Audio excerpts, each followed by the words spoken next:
Dinner for shoes, please.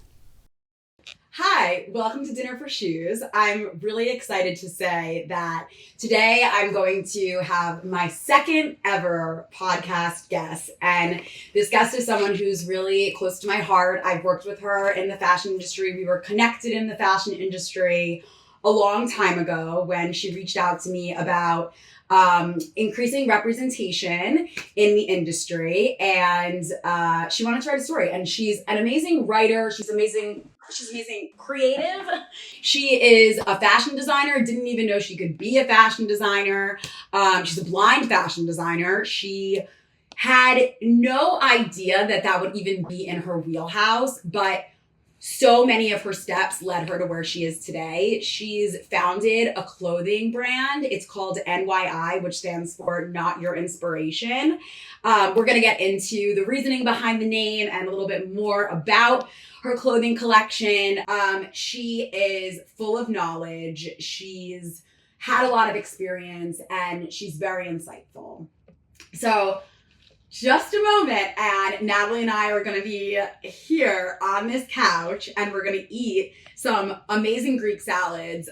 They're avocado salads from Plaka Souvlaki, and that's a place in Hoboken that I had once before, but this is my second time having it with Natalie, and I have a good feeling about it. I think second time's the charm when it comes for Greek food. I love Greek food. It's one of my favorite cuisines. So I always believe that, like, there's no third time's the charm. It's always good the second time if it wasn't good the first time.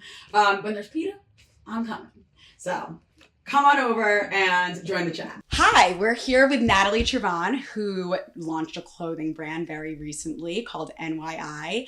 Natalie and I are very good friends, and we've just been in the fashion industry together for a while now and stayed in touch, even though we don't live nearby.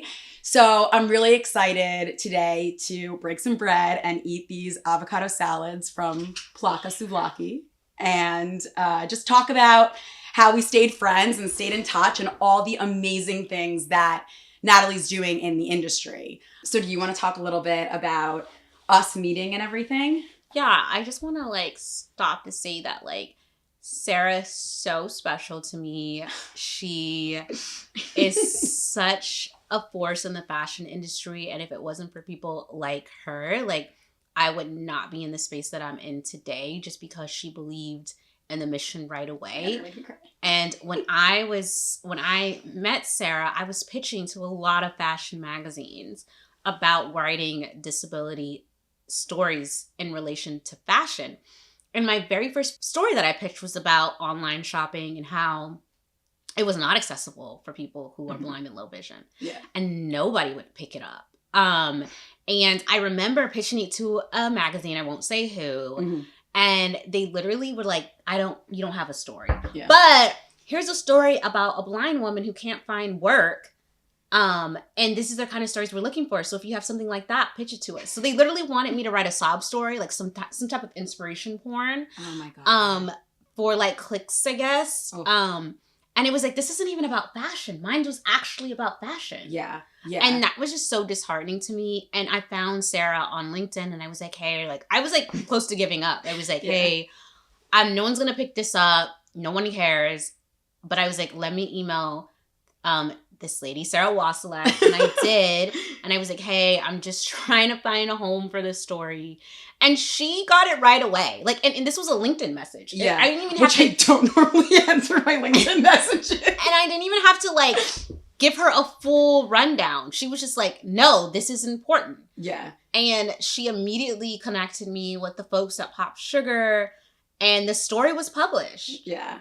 And that was the very first, my very first published, professional story was because you believed in me right away that this was important. Yeah. And from there, that story ended up getting a lot of attention, and it's great. Thank you so much. Yeah, of course. I am so honored that you saw that it was important. Well, Natalie, you're also an amazing writer. So writer to writer, I have major respect for anyone who can tell a story succinctly with words the way you do. And I think of course we're both creative people, so I think we felt each other on that. But, when there is a topic that I think you know, it's something that we haven't covered. Like, of course we're going to cover it. I don't care what it's about. Like, if someone wants to write about it, if someone wants to talk about it, that means that there are other people out there who are going to benefit from it, who are going to love it, who are going to share it. And that's like immediately what I saw in you and all of your ideas. And I think that is so important. You're literally going to make me cry because I mean, I just want to keep working together in whatever ways that we can. But what you were saying about you pitching, that speaks to me a little bit, because I remember when Natalie reached out to me, and I remember feeling that struggle, right? Like, I was not at the top of my company, and just because I want a story to be published, like, I do what I can to make sure that like I am, you know, advocating and just like following up and making sure that like, oh, do we have you set up with an account and everything? Like, are you writing it? What's the process? But it's a very frustrating, it's like you have to jump through hoops to see what you want to come to life a lot of the time. I know that's not just the fashion industry, but I feel it a lot in the fashion industry. And I'm just glad that we made it happen then, but I'm even more excited for the future of what we can make happen, because I think that was just like the first hoop. Yeah. You know? Yeah. And then I came back to Sarah with the second idea. I was watching Emily in Paris, which I love. I love Emily in Paris. Same. It's a great show. Same. It's just like one of those feel-good stories. It's not like it's like super good TV, but it's like feel-good TV, right? Like you feel good watching it. It has such fun clothing and fashion. But I noticed that the audio description wasn't the greatest. And I get it. It's hard to talk about fashion in a show because there's so much going on and you want to make sure that you get the action. But this is not an action show. Totally. It is about fashion. And a lot of it is based around marketing within fashion and beauty. Yeah. And so I felt like, well, we need to know like what's going on with the clothing, because that's a vital part of the storyline. And it wasn't like an attack on anyone. I just was like, I love this show. And I want other blind people to be able to enjoy the show. And I want people to find out how they, like, what looks go together. Because I love that she has this, like, quirky, fun style. And it works, you know? And she's a perfect example of, like, just beat to your own drum when it comes to what you want to wear. Totally. And I thought that was important, because I think sometimes when you don't know what's trendy, you, like, have anxiety about it. Because you're like, is what I'm wearing great? And then...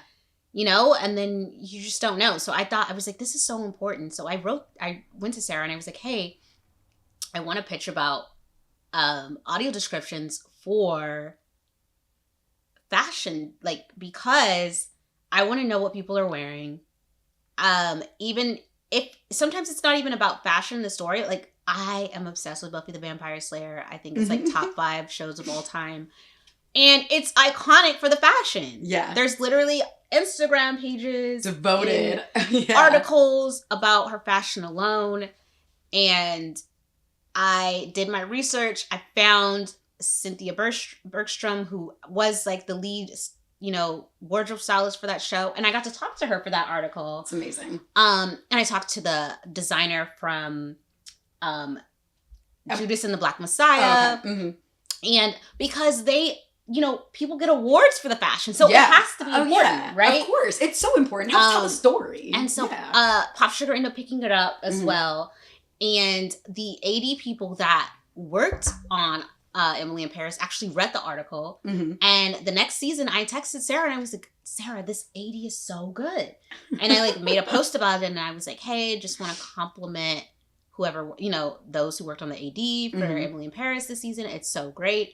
And they commented and they like, hey, we read your article in Pop Sugar. Thank you for the feedback. Yeah. We used a lot of it for this season. And I like started crying because you just don't know, like, of course. I don't like it. People make you feel like this stuff doesn't matter because it's disability. And like I've heard people be like, well, why would this even matter to a blind person? Why would they care about fashion? We do. Oh my God. Because everybody, like, we want to look cute. We want to be sexy. Like, we shop for clothes. Also, not to mention, if you're watching Emily in Paris, pretty sure you care about fashion. But yeah, I mean, you're so right about all of that. And I think specifically, like you said, with Lily Collins, like her character, Emily, her outfits, like, that is really eccentric dressing. And I think it's, like, dressing that anyone is kind of like intimidated to do, maybe because you're like, does this mismatch of patterns actually work? And you need like watching that, you're going to want to know exactly what colors, textures, and fabrics she's pairing together. And I just totally get that, you know? Yeah. So. And it was also like just such an honor to interview Cynthia Bergstrom. I mean, Buffy's iconic, and I got to learn a lot of background stuff about the show. That's cool. And she designed a lot of the clothes. Like, she actually sewed a lot of those things. And like for the homecoming episode, she really did like design their homecoming dresses, and she did like a kind of like a replica of Isaac Mizrahi for like Sarah's dress, and then she did like a Rita, like a nod to Rita Hayworth. I can't even talk right now. Hayworth for Cordelia's dress. Wow. And they were so beautiful, and I got to hear like the actual descriptions for that, which is not available in the AD. Oh, I didn't know that. Because it's amazing. Such an old show. And so I really wish that somebody would go back and do the AD for Buffy. So if you're out there, please go back and do the AD and incorporate her clothes. It does matter. It's iconic. Yeah, we need to know what she was wearing. What do you mean it's not available anymore? So, you know, when you go back and you watch it, it's not... No, it's available. It's just because the show is so old and they probably did the AD a while ago. Okay. They didn't consider fashion. Okay. Oh, okay. I know what you're saying. Yeah, I mean... That, first of all, how cool is it how many fashion designers like are actually sitting there, not just pulling clothes from designers, vintage shops or whatever, or costume designers, I mean, but actually sewing the clothes themselves and doing so much of it in-house. That always blows my mind. Yeah. So, I mean, I love talking to costume designers too, and I'm so glad you got to do that, especially for a show that you love so much and love the fashion from. I just think that's great. Yeah, it was great. Yeah. Natalie, do you want to talk about your outfit? Because I love it. Yeah. So I have on like a long sleeve white crop. I don't know where I got this from. I like don't know what half of the things I got. And then my skirt, my friend actually gave this skirt to me. It's a vintage skirt from a vintage store that actually closed down. That was on 44th Street. Oh my God. In the city. So it's super cute. And then I have on some brown thick heel boots, and I also don't remember where I got these from. I feel like when you like shop too much, you just have stuff, and like that's really me. Like, I don't remember where I got stuff from. I'm just like, this looks cute, let me throw it in the basket, and then my closet has way too much stuff, and I give away so many clothes every year. But it's a good thing. Ridiculous. It helps you clean out your closet, and it's like, I don't know, I actually enjoy like having those things and realizing like, hey, I think I'm done with this piece and I want to donate it to someone else, you know? But I love that skirt. I feel like that's like the piece de resistance of your outfit. I just think it's great. I like the different colors in it and the pleats. The pleats are great. Yeah, and it has like some tulle underneath. Love that. So it gives you a little bit of volume. Yeah. So Natalie came to visit me in Jersey City from New York, where you're staying with a friend. And do you want to talk about the award ceremony from yesterday and what you wore maybe? Yeah, so yesterday I had the privilege and honor of attending the Women E-News Awards Ceremony Gala last night in New York City. It was at Club 101, and I was being honored for my disability inclusion work within the fashion industry. And I was really shocked. I just found out like maybe 3 weeks ago that I was being honored, and I was a little nervous. I feel like sometimes I have imposter syndrome because I feel like I'm still such a baby in the industry, like as far as disability inclusion work goes within fashion. And so I was feeling a little bit like, hey, I don't know if I'm like really that deserving. Like, God. Is, how wide is my impact? But it was so nice to like see that people actually care about what I'm doing, that disability representation is important to people. And so that was such a blessing to be there. Yesterday, the theme, the attire was supposed to be business festive. Okay. I actually didn't know what that was. What is that? My friend is a market editor, so she's like, I feel like it means shiny / sparkly. Yeah, so I can see that. I wore this shiny gold jumpsuit. It was like a halter and kind of had like a scoop neck. Oh, love that. And then I had like this kind of fleece, like tan colored jacket with a tie. It was really cute. And I wore like a gold heel and like these really cute dangly gold earrings. Oh, like a chandelier kind of? Kind of, yeah. Okay. I love so that. It was a really cute moment. Yeah. And I had this like vintage gold purse. Like sounds some sparkles. It sounds like you like hit the nail on the head when it came to the dress code. So for not knowing, you did a good job. That's amazing. I feel like it's because a lot of people had on sparkles and sequins. So I was like, okay. Yeah. Then you made it. Yeah. I always get nervous about that. Like how to interpret a dress code, right? I want to do an episode on that because I think it's confusing for some people. No, it's confusing for me. Yeah. Do you like the salad? Oh, it's so good. Okay, I like it too. We both got the same salad. I got mine with chicken and Natalie got hers with salmon, which I was going to completely copy her, but I was like, let me just switch it up and get something a little different. I've only had this place once, but I think it's really good. Mm-hmm. It's right by where I picked Natalie up at the bus too, so that was convenient. Do you have, on the topic of food, any spots that like you love to get food from or order from, or actually like a restaurant you like to go to when you're in New York? I feel like I always get a slice of pizza at Joe's. Oh, yes. So good. So good. Because you just can't beat it. I also really like one of my best friends, her favorite place is Chez Josephine in the city. I don't think I've heard of that. It's like the restaurant that's like, I think it was like founded by a Josephine baker. Oh, wow. Okay. Mm-hmm. I need to look into that. / we'll link it here. Yes. It's so good. Okay.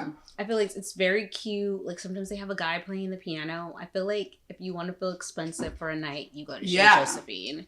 So I really do like that place. I also love Tapa's restaurant. Okay. Like where you can go. I love those. I think there's like a little place in the city called Pacaria. Okay. So I really like doing stuff like that. I like trying like different plates and like ordering a sangria and just enjoying the night. Yeah. Yeah. So I love that about New York as well. I don't feel like we have a lot of tapas places where I live. Yeah. No, that is, I love that.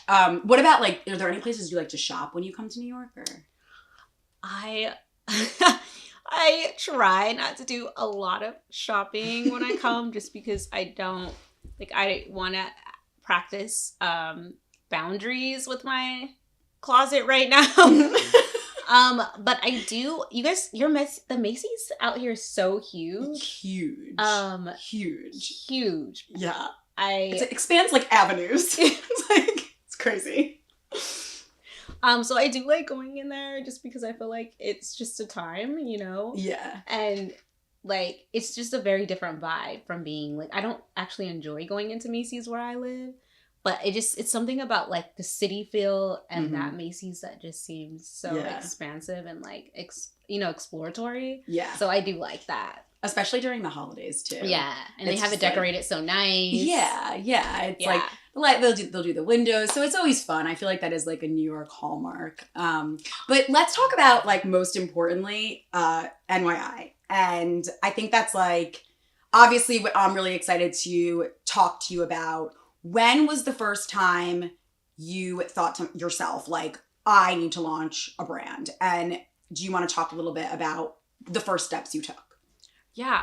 I mean, when I was in college, I made a post literally 10 years ago that was like, hey, I want to design some type of collection. How dope would a blind designer be? And at that point, I was just talking, you know? Like, I was interested in fashion after the fact, which is so weird because people are like, wait, you started to get interested in style after you went blind? And I'm like, yeah, because it ended up being, for me, like when I first went blind, I was like, hey, I don't want to just like be like the lonely blind girl and like no one talks to me, because I didn't know a lot about disability at the time. And so the only thing I knew about disability is what you saw on television. And like, it was always like a sad character or like nobody hangs out with them. And I just didn't want that to be me. Yeah.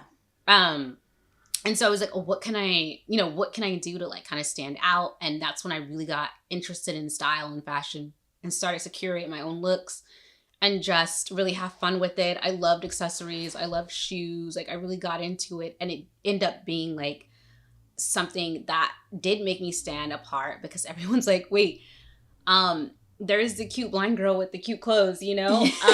And that was like, oh wow, like people would come and ask me where I like got my clothes and like where I got my shoes, or like I really love earrings. So people would be like, oh my gosh, I love those. And the ones you're wearing today are amazing. Thank you. And like, I think people like have this thing that people with disabilities are like not part of this world. Like we're like some type of like extraterrestrial creatures or something. And you can't talk to us. And I feel like once, you know, they found something that like bonded us together, they realized like, hey, this is a normal person. Like disability is normal. Like she talks like me, walks like me. You know what I mean? Like likes the same stuff as me. Right. And so fashion to me kind of leveled the playing field to where like people really felt like they could relate to me, and it wasn't like a barrier anymore between us because of my blindness, you know? So I initially was just styling myself and styling others. Like friends would come up to me and ask me like what they should wear. And, you know, that was like really fun for me, like putting together outfits. Or it felt like such a compliment when people like wanted to go through my closet and be like, hey, I know you have something. And I'm like, oh yeah, actually I do. And so that was like really exciting for me. And then I graduated and like wanted to get into like, I wanted to be a publicist. I wanted to school to be a communications major, but there were like no blind publicists. And so like the fashion industry was kind of looking at me like, no girl, like very ableist. Like I remember my first interview was so like, they literally saw my cane, Sarah, and they just sat there and looked at me like the whole interview. What? Like they didn't even really ask me any questions, and I was like trying to engage with them, like, hey, like, the Oscars just came out, like, you know, what were your favorite looks? And I was like trying to say what my favorite looks were, and they were just like, okay, we'll call you if we, oh my god, have any other questions. You know what, you mentioned the barriers, and I think like it's just, that's so probably relatable for so many people out there. Fashion and the fashion industry, you would hope, since fashion is something that connects everyone and it's so expressive of like who we are as people, you would hope that this industry specifically would be so inclusive, but instead we've gone through so many time periods where we've realized that like the barriers just keep going up, and it's very frustrating. And I'm sure you were feeling it in that moment. Where'd you go to school again? I went to Cal Poly Pomona in California. So I went to school on Kellogg's Ranch. Okay. So we literally had chickens, cows, and horses and all the things. Okay. But it was such a gorgeous school. I mean, we grew everything on our own. That's amazing. So that was pretty like traumatizing for me. I think I kind of took a step back from fashion at that point and was really focusing on disability inclusion. Okay. And doing a lot of work, a lot of advocacy work, because I didn't see, not only, it wasn't just fashion, it was just like, I didn't see any blind publicists, period. Right.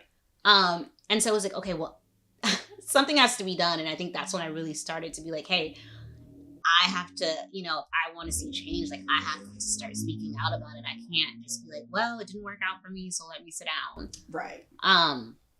And so 2020 came around. I had plans to actually move to the city. Because at that point, I think I was kind of ready to jump back into fashion again. I had done disability advocacy work for a while, and I was mostly working in entertainment. And I was like, you know, entertainment and fashion go hand in hand. And so I was moving out here, and I wanted to take some classes at FIT just to have a better understanding of the industry. But then the world shut down. Right. It's like perfect timing. That's so frustrating. I know. So I ended up like being quarantined on a couch in Philadelphia. Okay. Because that was like the close, like my uncle lives in Philly, and that was like the closest thing at the time. Because like it was like mass hysteria, as you guys remember. Right. And it was really bad on the East Coast. So it wasn't like the perfect time to be jumping on a plane and trying to come all the way back home. It was like get to where the closest place and stay there. Right. That's kind of like what they were advising at the time.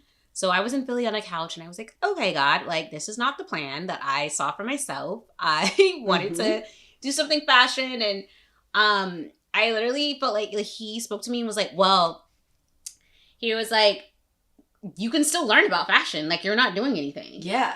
And I was like, okay. So I started like researching on LinkedIn, like a bunch of people in the industry.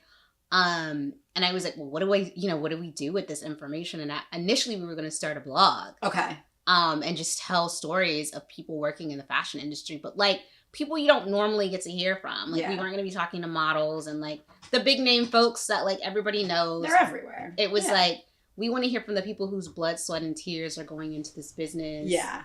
And when I was telling my mentors about it, they were like, oh no, like you can't just write this down. Like you need to speak about this. And that's how we started Fashionably TARDY. So we started the podcast, and I think it was such a good time to start because everyone was at home and everyone was willing to talk to us at that time. Of course, there were a few people who were like, who are you? Yeah. Yeah, but that's snobby because, you know, like, especially during that time when there's, you know, like you said, like, a lot of people aren't doing much of anything. Like, it's a good time to talk to new people, like, network and explore, and obviously, like, take an interview on at that time, there must have been, like, no fashion podcasts, or very few. Mm-hmm. So, I mean, I think that's just so awesome. Did you learn anything that maybe you have advice for me on, since this is, like, a brand new podcast about fashion?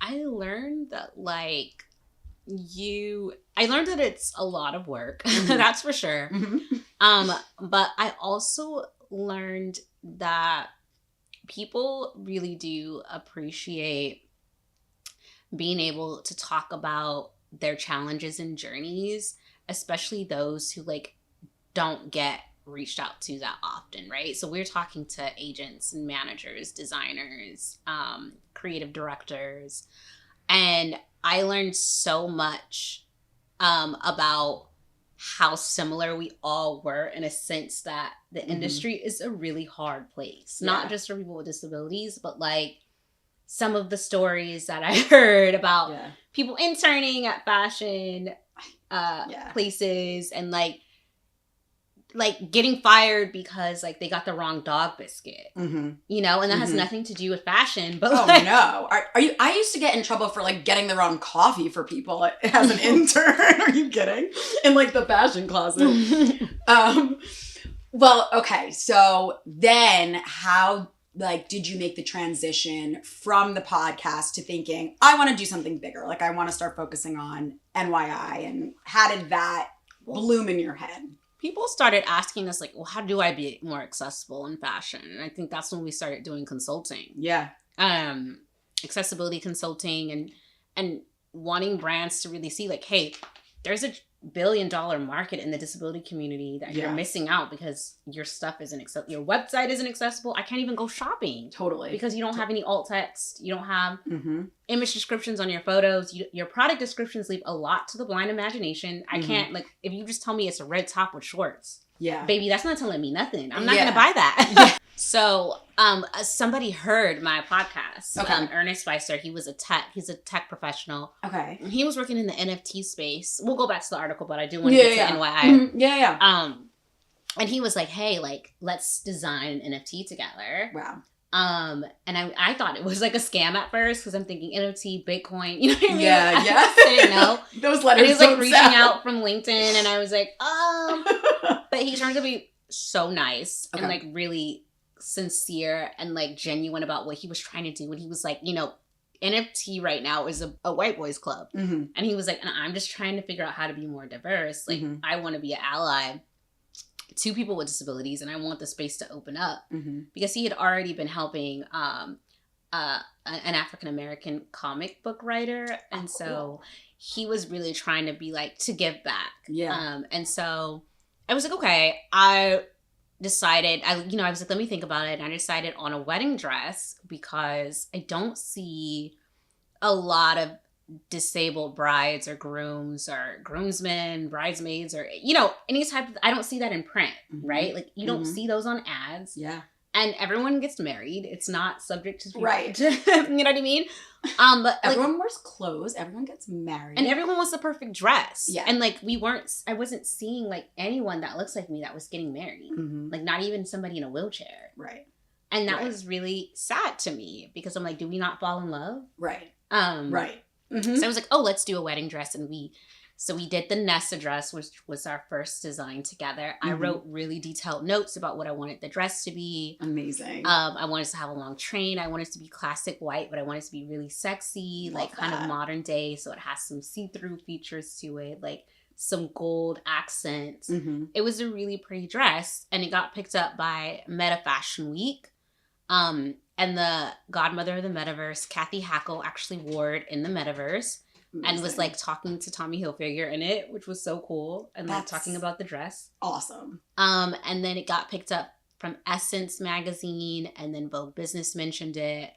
And it was really cool, but it was like, hey, this is not really accessible to blind people. NFT is not accessible.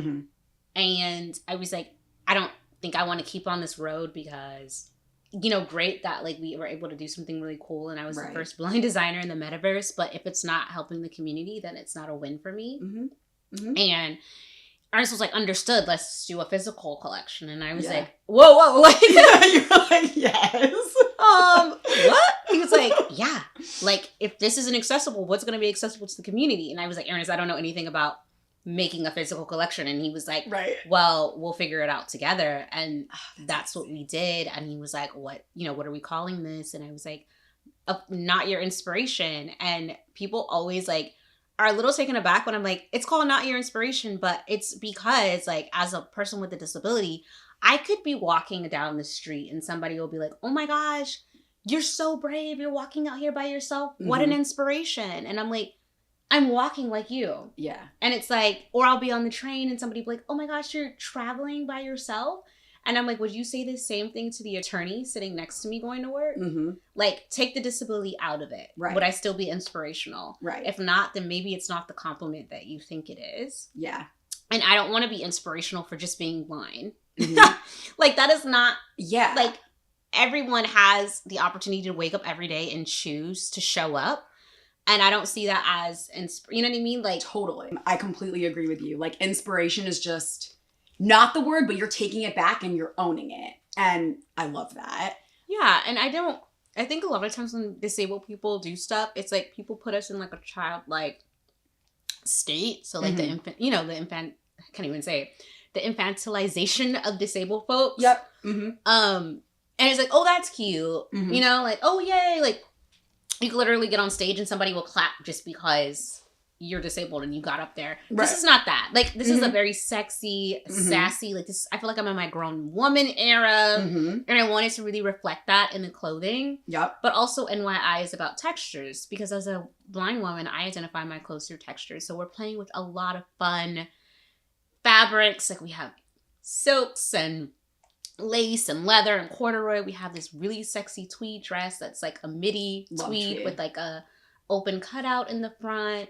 And just like really modernizing some, classic textures and being able to fill them so that when you do go into your closet, you're like, okay, this is NYI. Yeah. Yeah. And you immediately know. And and because like for a blind person, we can't have 10 cotton shirts. Like, we're not going to know what's what. You know what I mean? But I feel like if you have a different texture, like I have a tweed skirt from Zara that I love. And I know it's red because it's my tweed Zara skirt. So I'm adding the color to the texture so I never forget. Right.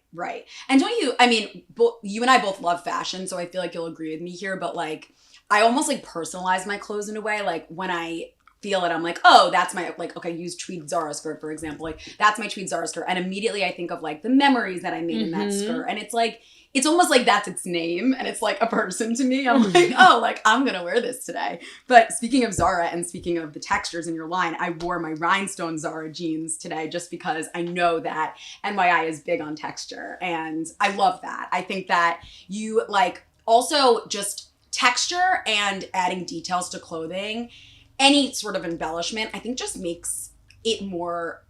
it speaks to someone more who like has a certain sense of style or aesthetic. And they're like, oh yeah, that's me because I would wear like that texture, like tweed, for example. Maybe we associate that with a preppy look. I mean, it changes from year to year, but I just think that it's so smart. Do you have any other brands, either favorite brands of yours or other brands that you just admire and you respect in the industry? I really love the designers that I worked with this year. I don't know if you know, but my job, Levant Consulting Inc., put on an inclusive and accessible fashion show, which was the first of its kind. Like, we literally had everything from ASL interpreters to cart captioning. We had audio description for the designs that were coming down the runway, accessible seating, all the things. It was hosted by Selma Blair and my boss, Andrea Levant. And we worked with some incredible designers who were so ready to jump in and design for everyone. That's amazing. Like, they did not bat an eye when we were like, hey, there's going to be 30% people with disabilities in this show. That's really special to me. So Rebirth Garments was one of our designers. And they are Sky, I don't want to say their name wrong, so I'm not going to say their last name. But Sky is such an amazing designer. Their clothes are so bright and vibrant. We'll link it here. Yes. Yeah. And the clothes were just so gorgeous. Kyle Denman was another designer that I worked with. He was on Project Runway. Oh, and so cool. He had his collection was like flowers. So he had these like really cool flower designs. And it was almost like a wedding. Wow. So it was so amazing. And again, he did not bat an eye when we were like, hey, like, we're going to have some disabled designers. He like jumped in and made sure that his clothes were functional for everyone. And I think adaptive fashion is great. And I'm not arguing against adaptive fashion because I think it's helpful. But what I've been trying to get brands to do is just to design with function in mind. Like, we don't need a separate line. Yeah. Because people do not want to feel othered or like, people are not going to go and buy your adaptive stuff. That's what I was going to ask you about, because like, I do know that a lot of brands that have tried to like launch an adaptive line, they've gotten backlash. And I don't know if how do you feel about that, I guess? Do you feel like you agree with a lot of the backlash that you've heard from certain brands that are creating these adaptive specific lines that maybe have one or two items in them? Well, also they don't tend to be that stylish, and I'm not trying to be rude, but it's like usually a button up or some jeans, and like my friends that are like have dexterity issues or who are in wheelchairs, they shop at Fashion Nova. You know what I mean? They're going to like the regular stores. Like, they're not looking for like they want to be included in the regular style. Right. So your whole like, your premise here is that there are ways to make things functional. Right. Just add the functionality to your already collections. And the websites. And that's what I loved about these designers. They didn't make a whole new line. They just incorporated the people with disabilities into their collection and made sure that things fit. And you're doing that by adding the texture and personalizing your items, which is like amazing. And I just like can't believe it hasn't been done before and enough. I can't believe it hasn't been done enough. And I mean, I'm so proud of you for that. Like, you're an inspiration to me just because you had a dream and you just like went out there and did it. I mean, that's kind of like what I'm trying to do with the podcast, but that's why you're my inspiration. Like, I mean, like, I talk about that a lot, but you are also helping the community, but you're doing something that's close to your heart, important to you, going to help others, and also going to really spread awareness in the industry that needs to be spread. So, I mean, I just commend you for that. Thank you. Yeah. So do you have any future goals, either with NYI or just something that you want to do in the fashion industry in the future? Yeah. So, we eventually want to have a store in New York and a store in LA. Like, that's the ultimate goal. Yeah. So people can actually come in and like feel the clothing. Like, it's not just an online thing, because that's the whole premise. We want people to be able to go in and like really immerse themselves and have the whole NYI experience. And so I would love that. I would love for blind people to have an actual place to go in and like just feel everything and have a good time. And it won't just be for blind people. I think a lot of people enjoy that about fashion. Oh, like, yeah. And also we made a lot of sets too. And I was thinking like, hey, like, the blind community wanted sets because they felt like they didn't want to have to like mix and match or like try to pair things together because it's kind of difficult. And then everyone was like, wait, no, we like sets too. Yeah. Like, it's not just a blind thing. Right, which just speaks to the whole, like, we're all the same. Exactly. You know? So that's why I'm like, accessibility literally helps everyone. Yes. It's not just like, hey, like, we don't make a big deal when someone's like, hey, I'm lactose intolerant. Do you have almond milk? Right? Like, that's just somebody's access need, right? Yeah. And we don't make a big deal about that. So why do we do the same thing for disabled people? We're like, oh, special needs. Right. Well, is it special when you need some almond milk? Not really. It's just an access need, right? Yeah. So it's like basic human rights and like, that's what the message we're trying to spread. But like, just so having those stores that people can actually go in and feel, like adding that extra layer of accessibility, because, you know, online shopping is not always accessible for everyone. Yeah. But we're also like trying to start like a nonprofit arm of NYI called Access Chicks. Amazing. Where we're providing workshops for people with disabilities to get beauty and fashion management. A lot of people don't have access to that type of information. Like, there's so many blind women who just want to learn how to do basic makeup, and that is not available to them. They can't just watch a video on TikTok. You know, that's not accessible. Right. But also like people with dexterity issues are like, hey, like if we could have like that in-person kind of person-to-person tips and tricks of like what to do, that would be so helpful. Like when we're like going on job interviews or just in presentation in general. But also like knowing how to dress for different occasions. Like if you can't see and there's no image descriptions or audio descriptions, how do you know what to wear for a job interview? Or how do you know what business festive looks like? Or chic or, you know, formal? Like you don't know like what to wear. Like my friends are like, some of my blind friends are like, I'm going to a brunch. Like what should I wear? Like those are not things that like they have access to, and we want to provide access to that. And so we want to provide these free workshops where people can attend. We already have a lot of interest from some organizations that are willing to like donate product. And we're hoping to get the fashion industry involved to say, hey, like, this is your opportunity to like really show up in a community that needs access to clothing. And so that's a big part of what I want to do. I have such a big heart for the community. Like, I want them to succeed, and I want them to have access to fashion in the same way that their peers do, because we all wear clothes, and this is how we express ourselves. And it should be made available to literally everyone.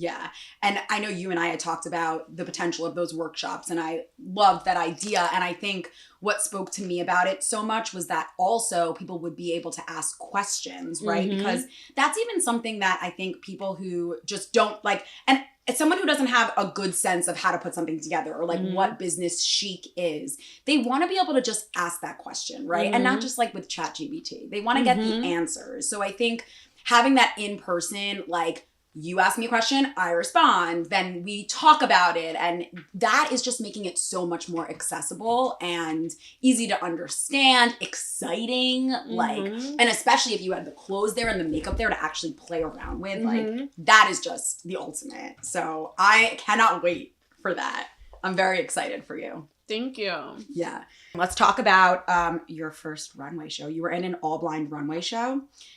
For Not My Eyes, right? That was the showcase? Yes. Okay, so when was that again? That was this year? Or? This was this year in April. Yes, okay. So I flew to New York to be in a show that was created by Natalie Smith, who's a plus-size blind model who started this because, like a lot of us, did not see herself reflected on the runway. And she had done a couple of shows and is usually the only person with a disability. So let alone a blind person, right? And so this was her second year. And it was just phenomenal to be able to have the opportunity to walk the runway.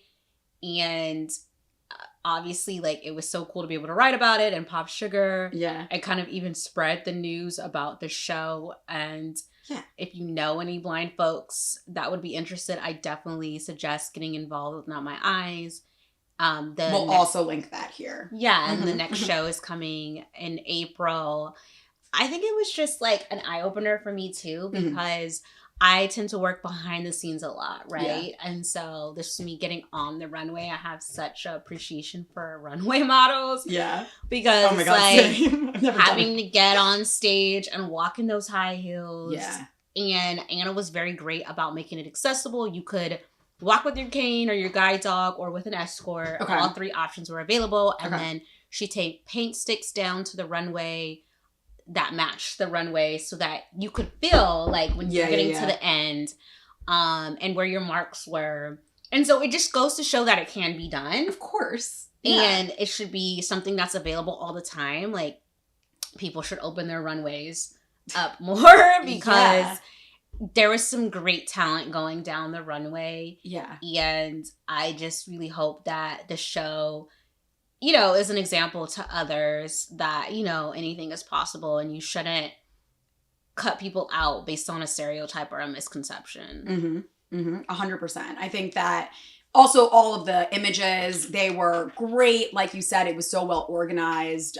Everyone was, I mean, yes, it's a testament to runway models and what they do, right? But everyone looked awesome. Everyone looked honestly like they had done it before. That's like, you know, so I think that I think it's good that you learned a lot. Would that ever be a dream of yours to have an NYI show with your clothing? Because that would be amazing. Well, we actually, so the I Am Inclusive runway show that I did with Levant, we actually debuted NYI there. Okay. So I did have models going down in my clothes for the first time ever. How did that feel? It was amazing. Yeah. My models were so good. Okay. And the cool part was that I had some of everyone. Yeah. I had one of my models, Cassidy Huff, who's a very gorgeous little person, was so excited to be able to have a clothes that was not in the children's section. Yeah. She had on like a very cute bra top with the back cut out, and like I put like these ruffled shorts on her that kind of made it look like a skirt because they were ruffled. They were like teal and yellow. Love that. So she was giving like beach vibes going down the runway. Yeah. It was a grown outfit. Yeah. And as she should, because she's a grown woman. And I'm assuming, did you work with them to be like, oh, choose like one of your favorite pieces? Or did you style them? No, I styled them. I was like, oh, I think this would look great on her. Yeah. And it did. It worked out really well to where it did fit her, even though she was a little person. And so I love that about our collection. Like, we do have something for everyone. And that was great. I got to work with a deaf model. She was so amazing. And I got to work with an amputee model and another blind model. And then just models of all different ethnicities and races. It's amazing. And it was just, it was a moment. It was a vibe. Totally. And they all, like, Cassidy was telling me the other day, she's like, we all still talk to each other. We still hang, we still message each other. And they didn't know each other before, being in this show. Yeah. And it's like all these different girls from different backgrounds. And it's not a us and them. It's like, it's not, oh, the girls with the disabilities over there. Or the girl, Yeah. It's like all of them were in one collection and they really bonded. And that was so important to me. It's like people working on a project together and staying in touch, which I think that's a testament to how well you were as, honestly, the creative director of that whole project, because obviously everyone had so much fun, learned so much, and felt so much love working together. So I think that just shows so much about you. So I hope you do another one soon. I know. I hope that we can bring a show to New York. That would be cool. Yeah. There are so many other people that we're on the East Coast that want us to be involved in the one in LA, but of course it's so, it's far. Yeah, plane tickets and so all hopefully we're able to do something similar out here and bring that same type of energy and that spirit of accessibility and inclusiveness to New York. Love that. Thank you. Well, thank you so much, Natalie, for being here, for spreading the word, for talking about your amazing collection, NYI, and I can't wait to see what's next. Thank you so much for having me. I loved talking to you. The salad was great. Yes, we will be here with our salads. See you later. Well, thank you for having that incredibly important discussion with me and Natalie and sitting here for it, learning a lot about fashion and what's missing from the fashion industry, what there could be more of, and how everyone just needs to work together to expand representation in order to make it part of the everyday, right? There should be blind models on the runway. There should be models in wheelchairs on the runway. There should be every type of person that exists in this world on the runways. And until fashion gets to that point, fashion hasn't done its due diligence or done its job. Fashion it's like I was saying to Natalie earlier, it's so reflective of who we are as people, right? It's even more reflective of who we are as people than like our own names. So how can it not be inclusive of everyone? I don't know how we're still sitting here. It's 2023 and people are struggling over this conundrum, and Natalie is working hard every day, and I want to work hard with her and be an ally as well and get the word out that we need to just continue to include everyone where there is fashion. Where there is fashion, there is every walk of life, even the cats, because my cats are super stylish too. So they're allowed to be on the runway. No, I don't know. Screw the cats. We actually had to leave them in the bathroom for a little bit because we were really excited by the smell of the Greek food, which was so good. I'm so glad that we had it. And I had a great time with Natalie today. So I hope that you enjoyed the conversation. Please like and subscribe. Please share this episode. Please spread the word about Dinner for Shoes, and I will see you next time. Thank you.